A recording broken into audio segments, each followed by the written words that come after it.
فاعوذ باللہ من الشیطان الرجیم بسم اللہ الرحمن الرحیم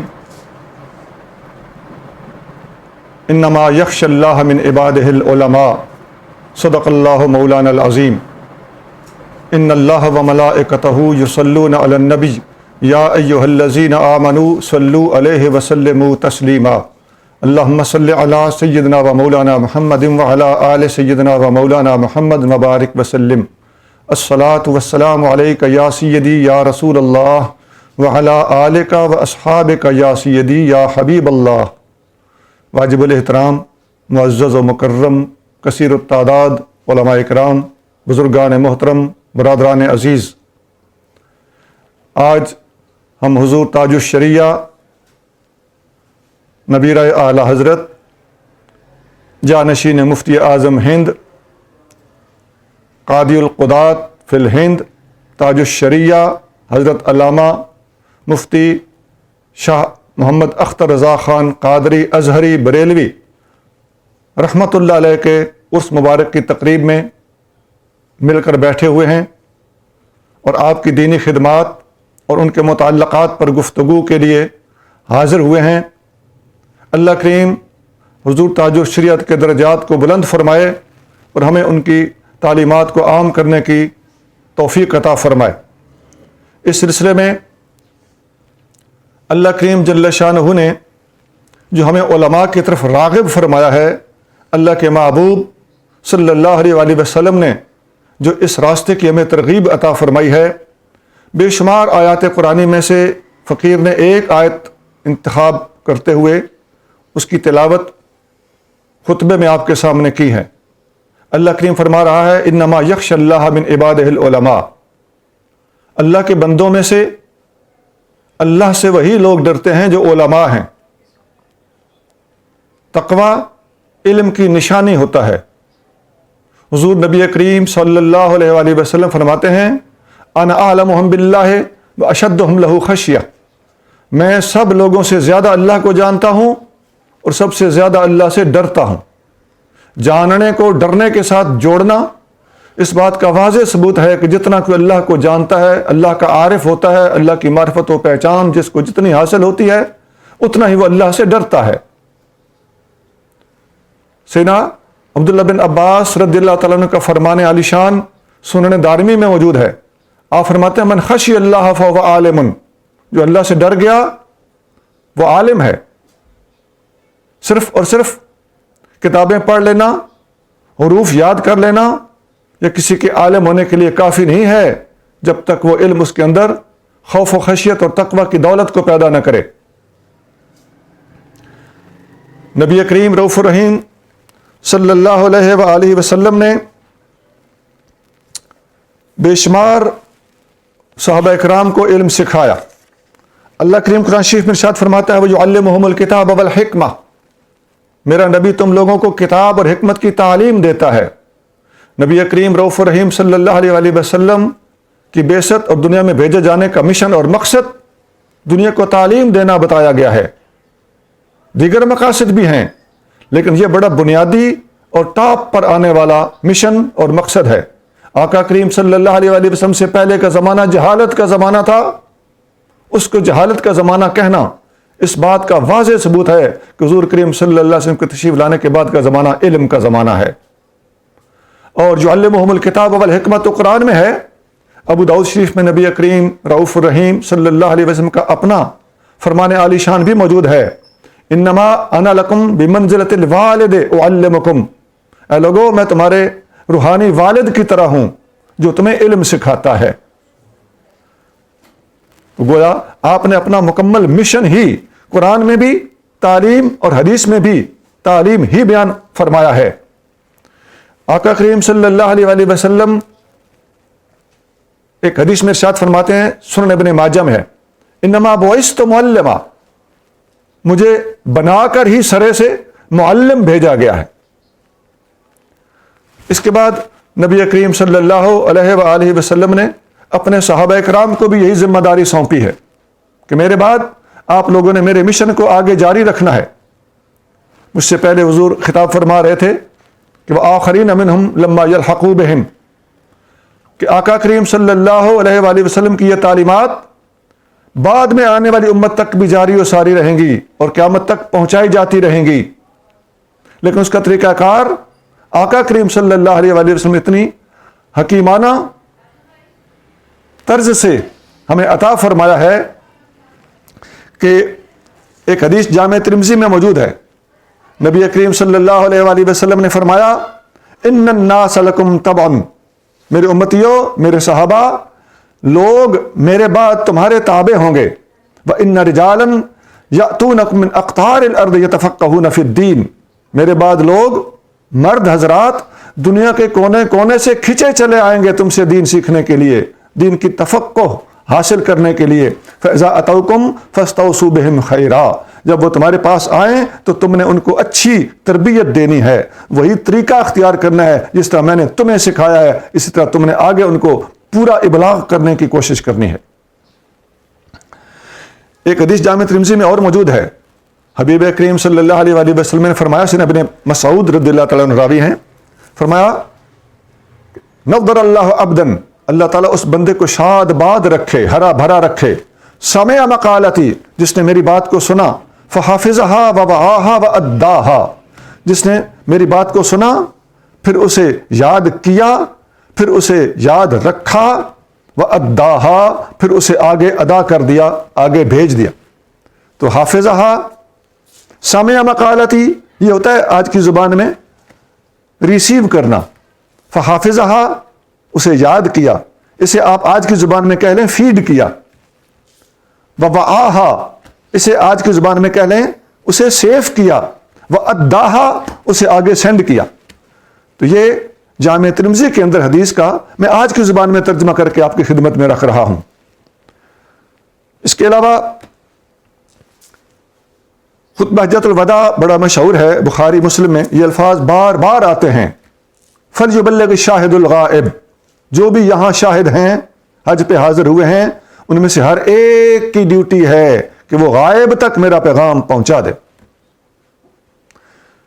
نبی کریم صلی اللہ علیہ وسلم کی یہ حکمت عملی آپ پوری دنیا کے مبلغین کا مطالعہ کر کے دیکھ لیں،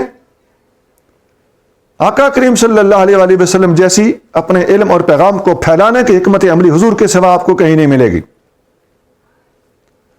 پوری دنیا میں علم کے اوپر جتنا زور ہمارے نبی کریم صلی اللہ علیہ وآلہ وسلم نے دیا ہے، کسی اور ہستی نے نہیں دیا۔ بڑے بڑے پیارے گزرے ہیں، ان کی عظمتوں کو تو سلام ہے، ان کے علم اور ان کی تبلیغ کو بھی سلام ہے، لیکن بات جہاں تک آقا کریم صلی اللہ علیہ وآلہ وسلم کے ساتھ موازنے کی ہوگی، آقا کریم صلی اللہ تعالی علیہ وسلم جیسی توجہ علم کے ابلاغ پر کسی اور نے نہیں دی۔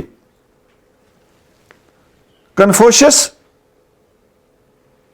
بہت بڑا مبلغ تھا، تعلیم کا بڑا دل دادا تھا، وہ کہتا ہے میں نے آدھا سیر گوشت دے کر 2 سال پڑھایا ہے، لیکن قل لا اسألکم علیہ اجرا الا المودۃ فی القربى کا اعلان کہ آپس میں انسان بنو، محبتیں بحال رکھو اور میرے ساتھ تعاون اللہ کی رضا کی خاطر کرو، اور اپنی ذات کے لیے کچھ نہ مانگنا، بلکہ تمام انبیاء علیہ السلام کا تقریباً یہی پیغام قرآن کے اندر موجود ہے۔ یہاں نبی کریم صلی اللہ علیہ وآلہ وسلم کنفوشس وغیرہ کو بہت پیچھے چھوڑ جاتے ہیں۔ اسی طرح ایک حدیث سنن ابی داؤد میں، مسند احمد میں اور دیگر کتب میں موجود ہے، نبی کریم رؤوف الرحیم صلی اللہ علیہ وآلہ وسلم سے سیدنا ابن عباس روایت کرتے ہوئے فرماتے ہیں کہ تسمعون ویسمع منکم، آج تم مجھ سے سن رہے ہو، کل تم سے آگے سنا جائے گا، ویسمع ممن یسمع منکم، اور جو لوگ تم سے سنیں گے آگے پھر ان سے سنا جائے گا۔ یہ دیکھیے کیسی پلاننگ ہے، قیامت تک مسلسل تبلیغ کا سسٹم نبی کریم صلی اللہ علیہ وآلہ وسلم نے عطا فرما دیا ہے۔ حتیٰ کہ ایک قاعدہ ارشاد فرمایا، صحیح بخاری میں موجود ہے، بلغوا انی ولو آیا، مجھ سے ایک جملہ بھی سنو تو آگے پہنچا دو۔ یہ تبلیغ دین کی ایک بہت بڑی حکمت عملی ہے جسے آقا کریم صلی اللہ علیہ وسلم نے اختیار فرمایا۔ یہ تو صحابہ کرام کی حد تک آقا کریم صلی اللہ علیہ وسلم کی محنت تھی، اور پھر جو تمہارے بعد تم سے سنیں گے، یہ حدیث تھوڑا اس ابلاغ کو آگے بڑھاتی ہے، لیکن اس میں مزید وسعت دیکھیے۔ نبی کریم رؤوف الرحیم صلی اللہ علیہ وآلہ وسلم نے ارشاد فرمایا، شعب الایمان میں سند حسن یا بعض علماء کے نزدیک اس کی سند صحیح ہے۔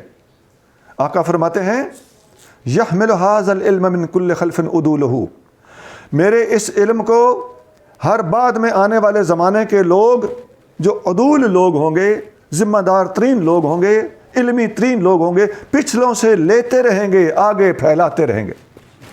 من کل خلف، ہر زمانے میں قیامت تک یہ سسٹم جاری و ساری رہے گا۔ پھر آقا کریم صلی اللہ علیہ وآلہ وسلم نے اس سے آگے فرمایا ینفون عنہ تحریف الغالین و انتحال المبتلین و تعویل الجاہلین، میری امت کے ذمہ دار لوگ، میری امت کے مجددین، دین کے اندر نئی روح پھونکنے والے لوگ، غالی لوگوں کی تحریفات، کچھ لوگ غالی پیدا ہو جائیں گے، غلو کریں گے، وہ دین میں غلو کی بنا پر تحریف کریں گے، تبدیلیاں کریں گے، چینجز کریں گے۔ میری امت کے ذمہ دار لوگ اس تبدیلی کی، اس تحریف کی نفی کریں گے۔ و انتحال المبتلین، میری امت میں کچھ لوگ ایسے پیدا ہو جائیں گے جو وہ کچھ بن بیٹھیں گے جو وہ حقیقت میں نہیں ہوں گے۔ میری امت کے ذمہ دار لوگ اس بات کی بھی نفی کر کے نتھرا ہوا دین میری امت کے سامنے رکھ دیں گے۔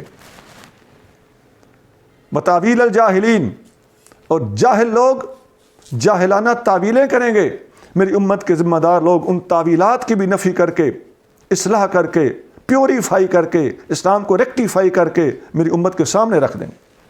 آقا کریم صلی اللہ علیہ وسلم کی اس منصوبہ بندی کی گرد کو بھی کوئی مائی کا لال نہیں پہنچ سکتا۔ پھر اس میں سے تحریف الغالین، انتحال المبتلین، تعویل الجاہلین، ان میں سے ہر ایک کی اگر میں شرح بیان کروں تو بہت سارے نام لینا پڑ جائیں گے، بہت سارے مسالے کو، مذاہب کے کو بے نقاب کرنا پڑ جائے گا، اور تھوڑا وقت اس بات کا متحمل نہیں ہے۔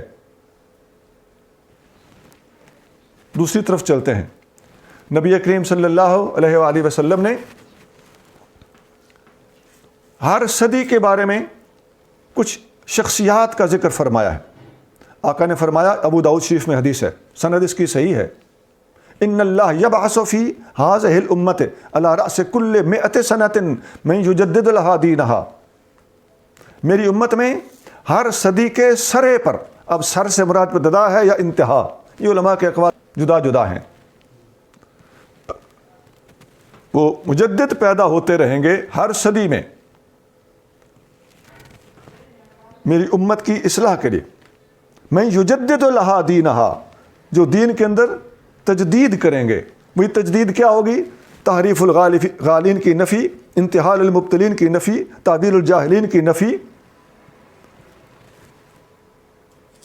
صحیح کو موضوع کہنا، موضوع کو صحیح کہنا، حسن کو موضوع قرار دے دینا، اپنے منشا، اپنے اندرونی عقیدے کے مطابق کسی صحابی کی شان میں کوئی حدیث آئی ہے تو اس کے اوپر جرح شروع کر دینا، اس کے حقیقی مفہوم کو بگاڑنے کی کوشش کرنا، اور حدیث کے اوپر کلام کے بے شمار انداز ہیں، پوری کی پوری مہارت نہ ہونے کے باوجود اپنی زبان دراز کرنا، یہ بہت ساری چیزیں ہیں جس کے اندر انوالو اور ملوث ہوتی ہیں۔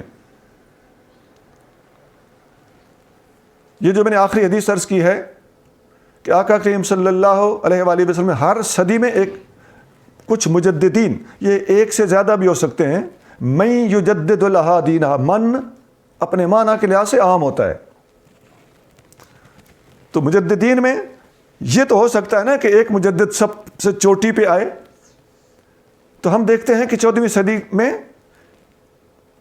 اعلیٰ حضرت امام احمد رضا خان بریلوی رحمۃ اللہ علیہ نے جو علمی کارنامے سر انجام دیے ہیں، امت مسلمہ کی جس طرح رہنمائی اور اصلاح فرمائی ہے، جس قدر علم اور لٹریچر فراہم کیا ہے، جیسا عظیم ترجمہ قرآن فرمایا ہے، جیسا تمام ادیان باطلہ کو آڑے ہاتھوں لیا ہے، اعلیٰ حضرت رحمۃ اللہ علیہ کے بارے میں لوگ اس غلط فہمی کا شکار ہیں کہ شاید چند فتوے دیے ہیں یا چند نعتیں لکھی ہیں کہ بلا اعلیٰ حضرت رحمۃ اللہ علیہ نے ہندوؤں، دہریہ، دیگر بدھسٹ وغیرہ اور جتنے انڈیا کے اندر خاص طور سے پائے جانے والے ادیان و مذاہب تھے، یہ ایران کے اندر پائے جانے والے مجوسی وغیرہ، مستشرقین، منکرین حدیث، دہریہ تک کا رد کیا ہے، اور سائنس کے بہانے سے اسلام کے اندر فنگرنگ کرنے والے لوگوں کو بھی آپ نے سائنسی انداز سے رد کیا ہے۔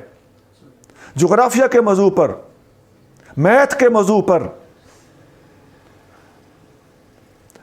الجبرا کے موضوع پر، لاگرھم کے موضوع پر آپ کی کتاب لوکارسم، یہ مرکزی مجلس رضا لاہور والوں نے چھاپی تھی، تو فقیر نے پہلی بار وہ پڑھی تھی۔ پڑھے لکھے لوگ انگشت بدندہ ہیں کہ اعلیٰ حضرت صرف 14ویں صدی کے علمی مجدد تھے۔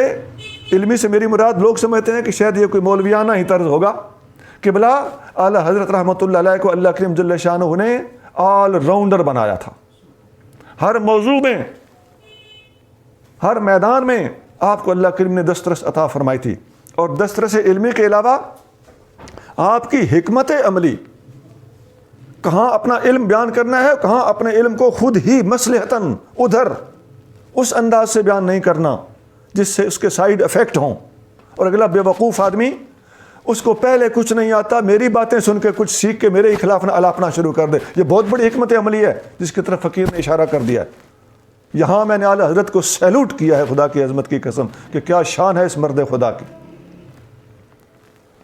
آپ فرماتے ہیں کہ اگر کچھ بد نیت لوگوں کی بدنیتیوں کا اور ناپاک تینت لوگوں کی شرارتوں کا ڈر نہ ہوتا تو میں کچھ مثالیں دیتا، یا آپ ایک کتاب میں لکھتے ہیں۔ تو ایسا پہلے ہوتا رہا ہے، اعلیٰ حضرت کی ان حقائق پر نظر تھی جس کی وجہ سے آپ محتاط تھے۔ اعلیٰ حضرت رحمۃ اللہ علیہ کے علمی کارناموں کا ذکر میں نے ضمناً کیا ہے۔ یہاں آج ہم صاحب عرس کی طرف منتقل ہوتے ہیں۔ حضور تاج الشریعہ رحمۃ اللہ علیہ، جن کے چند ایک القاب فقیر نے شروع میں بیان کیے تھے۔ آپ کو قاد القضات جو انڈیا میں کہا جاتا ہے، یہ کوئی انڈیا میں اسلامی حکومت نہیں ہے، یہ کوئی گورنمنٹ کا دیا ہوا عہدہ نہیں ہے، لیکن اہل علم و دانش نے مسلمانوں کی رہنمائی کے لیے آپ کی شخصیت کو حتمی اور فیصلہ کن شخصیت قرار دیتے ہوئے یہ لقب دیا ہے۔ آپ رضی اللہ تعالیٰ عنہ کے بارے میں مجھ سے زیادہ حق ان دوستوں کا ہے جو اس وقت آستانہ مقدسہ بریلی شریف میں تشریف فرما ہو کر آپ کی شخصیت مبارک کے بارے میں گفتگو فرما رہے ہیں، لیکن برکت کے لیے فقیر بھی چند باتیں عرض کر دیتا ہے۔ آپ رضی اللہ تعالیٰ عنہ 1352 ہجری بمطابق 1943 عیسوی پیدا ہوئے۔ آپ نے 1439 ہجری 2018 میں وصال فرمایا۔ عمر شمسی اعتبار سے تقریباً 75 سال اور قمری اعتبار سے 77 یا 78 سال بنتی ہے۔ آپ کے والد گرامی کا نام حضرت ابراہیم رضا خان رحمۃ اللہ علیہ ہے۔ آپ نے تعلیم، اصل اور بنیاد اور تکمیل کے اعتبار سے سب کچھ منظر الاسلام بریلی شریف میں پڑھا، لیکن علوم فاضلہ کے لیے اور مزید اعزاز حاصل کرنے کے لیے آپ نے جامعۃ الازہر میں 3 سال پڑھ کر ازہری ہونے کا اعزاز حاصل فرمایا۔ آپ کو خلافت حضور مفتی اعظم ہند حضرت مصطفیٰ رضا خان بریلوی رحمۃ اللہ علیہ سے تھی۔ یہ بھی ایک بڑی سینئر سند ہے، یہ سند عالی ہے، بہت بڑی آپ کے زمانے کے اعتبار سے اگر دیکھا جائے تو۔ یہ میں نے اختصار کے ساتھ آپ کا تعارف اہم باتوں کے حوالے سے کرا دیا ہے۔ اب رہی آپ کی دینی خدمات، تو جس طرح باہر سے پڑھے تھے، ازہر سے بھی پڑھ کے آئے تھے، اپنے علاقے میں آ کر بریلی شریف کے علمی جو طرز تھا اور وہ جو معیار تھا اس کو باقاعدہ برقرار رکھا، اور کسی قسم کی علمی تشنگی کو لوگوں کے قریب نہیں آنے دیا۔ آپ کی بے شمار تصانیف ہیں جو آپ کے علم کا منہ بولتا ثبوت ہیں۔ آپ کی ایک تصنیف ہے ایک اہم فتویٰ۔ ایک کتاب ہے آثار قیامت. یہ آثار قیامت بڑی اہم کتاب ہے. آثار قیامت پر آج لوگ طرح طرح کی بولیاں نیٹ پہ بول رہے ہیں اپنے اندازے اٹکل اور ایسی جو وہ ذائچے بائچے بنا کر. نہیں، آپ نے علمی طور پر آثار قیامت بیان فرمائے ہیں. قیامت آنے کی کچھ نشانیاں ہیں، قیامت نہ آنے کی بھی کچھ نشانیاں حدیثوں میں بیان ہوئی ہیں. تو پھر ایک اچھا نتیجہ نکالنا یہ آپ جیسی شخصیت کا ہی کمال ہے. پھر آپ رحمہ اللہ نے سنو چپ رہو کے نام سے بھی ایک تحریر فرمائی ہے. یہ تلاوت کے دوران نعرے لگانے کے والوں کی اصلاح ہے کہ نعرے لگانا جائز ہوتا ہے لیکن اس کا کوئی وقت بے وقت بھی دیکھنا چاہیے. پھر دفاع کنز الایمان، دفاع کنز الایمان یوں بھی پڑھ لیں.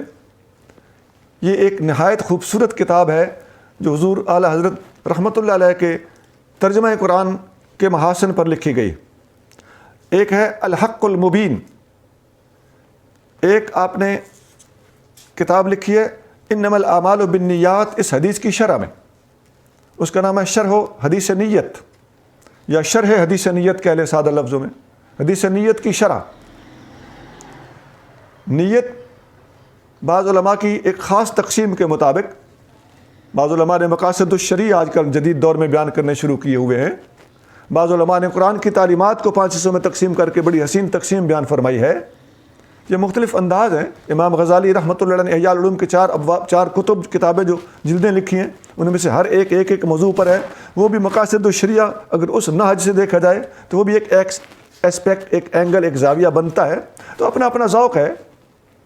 فقیر نے ایک کتاب اس موضوع پر لکھی ہے ابواب الذریعہ الی مقاصد الشریعہ. تو مقاصد الشریعہ کئی جہات سے لکھیں اور علماء کے اقوال سے لکھیں، بلکہ قرآن کی آیتوں اور نبی کریم رؤوف الرحیم صلی اللہ علیہ وسلم کی احادیث کی روشنی میں لکھیں. خیر، یہ نیت پورے دین کا تیسرا حصہ ہے اور تیسرا حصہ بھی جو باقی 2 حصے ہیں ان کی بنیاد بھی اسی پر ہے. نیت کو درست کرنا، عقائد اور عبادات، یہ ایک مخصوص تقسیم ہے جو بعض علماء نے بیان فرمائی ہے. آپ رحمہ اللہ نے بخاری شریف کی ایک شرح لکھی ہے منحت الباری فی حل صحیح البخاری. یہ جو حل کا لفظ آپ نے استعمال فرمایا اس پہ اہل علم غور کر سکتے ہیں. بخاری کو حل کرنا، اس کی شرح، اس کے فوائد، اس کے فقہی مسائل، اس سے عقائد و نظریات کا ثبوت، وہ الگ بحث، بڑی بڑی تفصیلی شروح موجود ہیں. عمدۃ القاری ہی ایک بہت بڑا سمندر ہے. لیکن حدیث کو حل کرنا یہ ایک استاد کے لیے بڑا مسئلہ ہوتا ہے، اور طالب علم کو پڑھاتے وقت حدیث کے متن کو حل کرنا، اس میں جو بعض اوقات الفاظ کا، روایات کے اندر اختلاف، ابواب بندی کے اندر مشکلات، اور بعض اوقات امام بخاری رحمۃ اللہ علیہ اپنے حدیث کے بعد آخر میں ایک لفظ ایسا بیان کر دیتے ہیں جس کا حدیث کے متن کے اندر کسی جملے، کسی لفظ سے کوئی خاص تعلق ہوتا ہے. عام قاری کو اس کی سمجھ نہیں آتی کہ آخر میں کیا رکھ دیا ہے. تو یہ ہوتی بات ہے اندر کوئی نہ کوئی. تو پھر اہل علم حضرات ایسی باتوں کو حل کر سکتے ہیں، اور اس کے لیے مناسب ترین لفظ حل بخاری ہی تھا. پھر ہجرت رسول صلی اللہ علیہ وآلہ وسلم، یہ سیرت کا ایک اہم ترین پہلو ہے. اس کو آپ نے بیان فرمایا ہے. گویا یہ کتاب آپ دوسرے لفظوں میں سیرت کی کتاب کہہ سکتے ہیں. اگلے وقتوں میں سیرت کے سارے پہلو بیان کرنے کی وجہ صرف کتاب المغازی لکھی جاتی تھی، تو وہ بھی سیرت کی کتابیں اگر کہلا سکتی ہیں تو ہجرت رسول سیرت کی کتاب کیوں نہیں کہلا سکتی؟ کیا دین کی مہم پوری ہو چکی؟ یہ آپ کی ایک کتاب. عزیزان گرامی، اس جملے پہ غور فرمائیے. کیا دین کی مہم پوری ہو چکی؟ پتہ چلتا ہے کہ مصنف کی سوچ پوری دنیا تک وسیع ہے، اور لِیُظْہِرَہُ عَلَى الدِّینِ کُلِّہِ کا خدائی پیغام، اللہ کی جل شانہ کا وہ ارشاد جو سورۃ الفتح میں اللہ تعالیٰ نے فرمایا ہے، اس کے اوپر آپ کی پوری نظر ہے اور اس کی وضاحت فرما رہے ہیں. اس کے بعد آپ کی ایک کتاب ہے افضلیت صدیق اکبر و فاروق اعظم رضی اللہ عنہما. یہ بھی اس دور کی اہم ضرورت ہے. ایک عرصے سے یہ چیزیں اسلام کے کام کرنے والوں کے لیے کچھ لوگوں نے امتحان بنائی، تو ذمہ دار لوگوں نے ہر دور میں اس بات کا رد کیا. اس صفحہ زمین پر عقائد پر لکھی جانے والی کوئی کتاب اہل سنت کی ایسی نہیں جس کے اندر افضلیت ابو بکر صدیق، پھر عمر، پھر عثمان، پھر علی رضی اللہ تعالی عنہم کو بیان نہ کیا گیا ہو۔ امام اعظم کی فقہ اکبر سے لے کر اس دور میں لکھی جانے والی کتابوں تک، تکمیل الایمان تک، اعلی حضرت کے اعتقاد الاباب تک، ہر کتاب کے اندر یہ مسئلہ مصرح ہے اور کھول کھول کر بیان کیا گیا ہے۔ آج جو اٹھتا ہے کچھ نہ کچھ مضمون، کوئی نہ کوئی پمفلٹ کچھ نہ کچھ لکھ دیتا ہے، اگلوں کے پابند رہنا اور ان کا پٹا اپنی گردن میں رکھنا ہی صحیح معنی میں اسلام ہے۔ اجماع اور جمہور کو ٹھکرانے والے کبھی بھی صحیح العقیدہ مسلمان یا سنی نہیں ہو سکتے۔ عقائد کے میدان میں اگر آپ نے صحیح عقیدہ دیکھنا ہے تو امام احمد رضا خان بریلوی رحمۃ اللہ علیہ کی طریقے پر چلنا پڑے گا، اور وہ ان کا ذاتی طریقہ نہیں ہے۔ ان کے نام یا یہ اصطلاح اس لیے بولی جاتی ہے کہ آپ رضی اللہ تعالیٰ عنہ نے 1400 سال سے چل آنے والے عقائد و نظریات اور تعلیمات کا دفاع فرمایا ہے، اور اس زمانے میں آپ نے جن فتنوں کا مقابلہ کیا ہے اس اعتبار سے آپ کی طرف ان چیزوں کو منسوب کرنا آپ زیادہ حقدار ہیں۔ اور آپ نے المعتقد والمستند، یہ اعلیٰ حضرت کا ہی ایک عقائد پر کتاب ہے، یہ بذات خود ایک کتاب کی شرح ہے، اس کے اوپر آپ نے حاشیہ بھی لکھا ہے، اور یہ بہت بڑا کارنامہ ہے، یہ عقائد کی کتاب ہے، اور آپ اس کتاب کو پڑھ کے دیکھیں بندہ حیران رہ جاتا ہے۔ یہ اس کتاب کے میں آپ کو ایک جملہ سنا دیتا ہوں۔ کچھ لوگوں نے پچھلے دنوں کہا تھا کہ صدیق اکبر خدا نخواستہ سیاسی خلیفہ ہیں۔ اعلیٰ حضرت لکھتے ہیں ھذا قول باطل خبیث، یہ قول باطل اور خبیث قول ہے، مخالف لاجماع صحابۃ والتابعین، یہ صحابہ اور تابعین کے اجماع کے خلاف ہے۔ بل الافضلیۃ فی کثرۃ الثواب وقرب رب الارباب، بلکہ افضلیت کا تعلق کثرت ثواب سے ہے اور رب الارباب سے قرب سے ہے۔ اعلیٰ حضرت نے کھڑکیاں کھول دی ہیں رحمۃ اللہ علیہ۔ اسی طرح حضور قبلہ مفتی اعظم تاج الشریعہ رحمۃ اللہ علیہ نے بہت سارے لوگوں کو سند خلافت سے بھی نوازا۔ نیٹ پر تقریباً 22 علماء کے نام ملتے ہیں جن کو آپ نے خلافت اور اپنے سلسلہ عالیہ کو آگے جاری رکھنے کی اجازت سے نوازا، اور بے شمار علماء ہیں جو آپ کے شاگرد ہیں، ان کی تو ٹوٹل تعداد بیان کرنا بہت مشکل ہے، اہم علماء کے نام نیٹ پر موجود ہیں۔ ہمارے ایک دوست گجر خان میں رہتے ہیں، حضرت مولانا صاحبزادہ محمد ضیاء الحق صاحب، حضور تاج الشریعت سے نسبت بیعت ان کو حاصل تھی۔ انہوں نے ایک کتاب لکھی، پاکستان میں پچھلے کچھ سال پہلے کی بات ہے، کچھ لوگوں نے، یہ مٹھی بھر ہوتے ہیں اور نیٹ کے اوپر آ جانے سے کوئی نہیں پتہ چلتا عوام کو کہ یہ 50% ہیں یا کتنے % ہیں، جتنا کوئی پراپیگنڈا کر لے اتنا وہ اپنے آپ کو کامیاب سمجھتا ہے۔ تو وہ مٹھی بھر 1 2 3 4 چند افراد ہیں۔ تو ایک لاہور سے ماہنامہ نکلتا تھا، تو اس کا رد کرنا مولانا ضیاء الحق صاحب کو مقصود تھا۔ تو انہوں نے ماہنامے میں لکھا تھا کہ صدیق اکبر امت میں سب سے بڑے عالم نہیں ہیں خدا نخواستہ۔ تو مولانا ضیاء الحق صاحب نے حضور تاج الشریعت سے آن لائن ایک بات پوچھی، اور یہ بھی بات آپ پر واضح ہو گئی ہوگی کہ آپ آن لائن فتویٰ بھی دیتے تھے حضور تاج الشریعہ، www.jamiaturraza.com/live، یہ اس کا ایڈریس میں نے پڑھ دیا ہے۔ اہل علم کو چاہیے کہ اس سے مستفید ہوں، استفادہ کریں۔ تو سوال انہوں نے بھیجا، میں شارٹ کر رہا ہوں حضور تاج الشریعہ کی خدمت میں، کہ کچھ لوگ کہہ رہے ہیں کہ صدیق اکبر اس امت میں افضل تو ہیں لیکن عالم نہیں ہیں۔ یاد رکھیے محترم بھائیو، اس پر امت کا اجماع ہے کہ صدیق اکبر افضل بھی ہیں اور عالم بھی ہیں، سب سے بڑے عالم بھی ہیں۔ حدیث بخاری میں موجود ہے، ابو سعید خدری فرماتے ہیں رضی اللہ تعالیٰ عنہ، کان ابو بکر عالمنا، ابو بکر صدیق ہم میں سب سے بڑے عالم تھے۔ اسی کے تحت علماء نے لکھا ہے کہ صحابہ میں سے کسی نے اعتراض نہ کیا، تو اجماع ثابت ہو گیا۔ تو حضور تاج الشریعہ نے اس کا جواب لکھا، اعلیٰ حضرت نے بھی لکھا ہے، اجلال الانقا پوری کتاب اعلیٰ حضرت کی عربی میں فتاوی رضویہ شریف کے اندر چھپی ہوئی ہے ترجمے کے ساتھ۔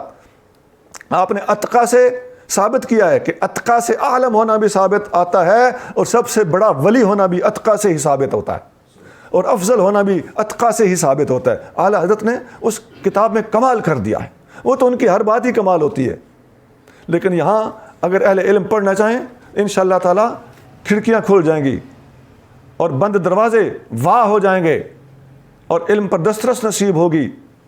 حضور تاج الشریعت نے جواب دیا، جو لوگ صدیق اکبر کی عالمیت کا انکار کر رہے ہیں وہ غلو کر رہے ہیں۔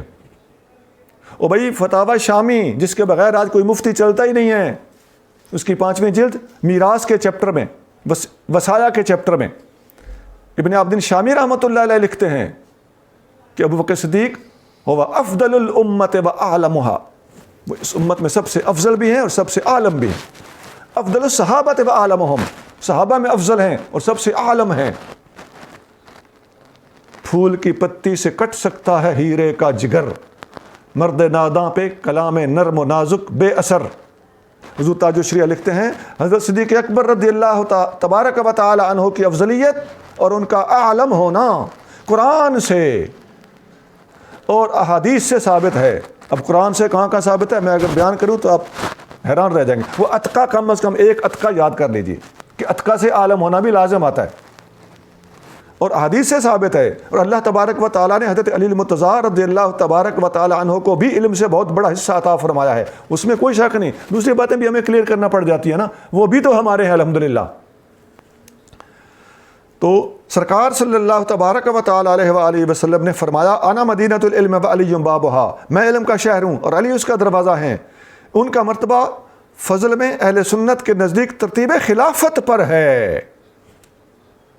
یہ غلط فہمی کو دور کرنے کے لیے آپ نے یہ بات بیچ میں لگائی۔ سب سے پہلے حضرت بکر افضل، پھر ان کے بعد حضرت عمر، پھر ان کے بعد حضرت عثمان غنی، پھر چوتھے خلیفہ حضرت علی المرتضیٰ رضی اللہ تعالی عنہم اجمعین۔ انبیاء و مرسلین کے بعد اولین و آخرین میں سب سے افضل ہیں۔ آن لائن فتویٰ جس کا ایڈریس میں نے پڑھ دیا ہے، یہ حضور تاج الشریعت کا وہ بیان ہے جو ہمارے ایک دوست نے ہماری ایک ضرورت کے تحت وہاں سے منگوایا تھا۔ تو بہرحال آپ کی پوری بایوگرافی نیٹ پر موجود ہے، جو لوگ پڑھنا چاہیں یہی نام اس کا نیٹ پر موجود ہے کہ حضور تاج الشریعہ فل بایوگرافی اینڈ ہسٹری انگلش کے اندر موجود ہے۔ تو میں نے یہ ایڈریس دو بتا دیے ہیں تاکہ اہل علم حضرات وہاں رابطہ کر سکیں۔ اللہ کریم ہم سب کو اللہ والوں کی راہ پر چلتے رہنے کی، صحیح عقیدہ اہل سنت پر گامزن رہنے کی توفیق عطا فرمائے، اور درگاہ عالیہ، آستانہ عالیہ اور مدرسہ منظر الاسلام بریلی شریف کو اللہ کریم قائم دائم رکھے۔ سبحان ربک رب العزت عما یصفون وسلام علی المرسلین والحمد للہ رب العالمین۔